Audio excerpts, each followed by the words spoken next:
Subscribe the channel for more content. Finance Bill 2023. The Finance Bill 2023 was approved with amendments. About Finance Bill 2023. Key highlights of the bill. 1. The withholding tax rate on royalties and fees for technical services paid to non-residents has been raised from 10% to 20%. This may increase the cost of import of technology. 2. Options contracts will now attract 0.021% STT from 0.017% earlier, and futures will attract a levy of 0.0125%, up from 0.01%. 3. The Finance Bill has paved the way for setting up GST appellate tribunals across the country, with a principal bench in New Delhi and several state benches. 4. The tribunal will be headed by a former Supreme Court judge or a retired Chief Justice of a High Court. 5. The stock market has seen an increase in Securities Transaction Tax, STT, on futures and options contracts from April 1, 2023. 6. It is to discourage excessive trade in F&O. Significance of the amendment. 1. This increase in STT will shore up revenues for the government. 2. The main idea behind this could be to discourage excessive trade in the F&O segment, where a large number of retail traders end up losing money, as per a recent SEBI study.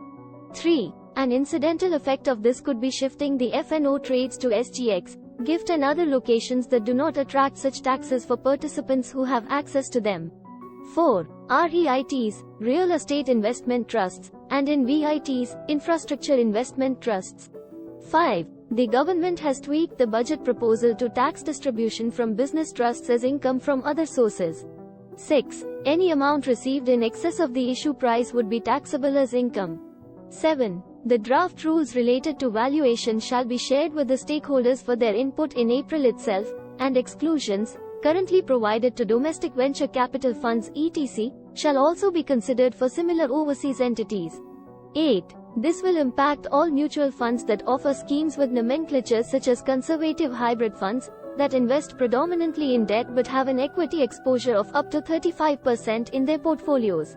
9. An arbitrage is being created right now where interest income from a debt mutual is not distributed and converted into long-term capital gains of 20%, with indexation. 10. Debt mutual fund, where not more than 35% is invested in shares in the domestic company. 11. Thus many taxpayers are able to reduce their tax liability through this arbitrage. Money Bill vs Finance Bill. 1. A finance bill is a bill that deals with the country's finances. As the name implies, it could be about taxes, government spending, government borrowings, revenues, and so on. 2. The union budget is enacted as a finance bill because it deals with these issues. 3. The finance bill is classified into two categories. Financial Bill, I. Financial Bill, 2. 4. Money bills, as the name implies, are bills whose provisions are entirely concerned with all or any of the issues specified in Article 110(1). It includes issues such as the imposition, repeal, and regulation of taxes, the control of government borrowing, the protection of consolidated or contingency funds and the influx or outflow of money from any such funds, the allocation of money from the Consolidated Fund of India, and so on. Types of financial bills. 1. Financial bills, I. Article 117(1). A financial bill, I, is a measure that includes not only any or all of the subjects stated in Article 110, but also other general legislative provisions. A finance bill, I, is comparable to a money bill in two ways. A. Both can be introduced only in the Lok Sabha and not in the Rajya Sabha, and B. Both can be introduced only on the President's advice. In all other ways, a finance bill, I, follows the same parliamentary procedure as an ordinary bill.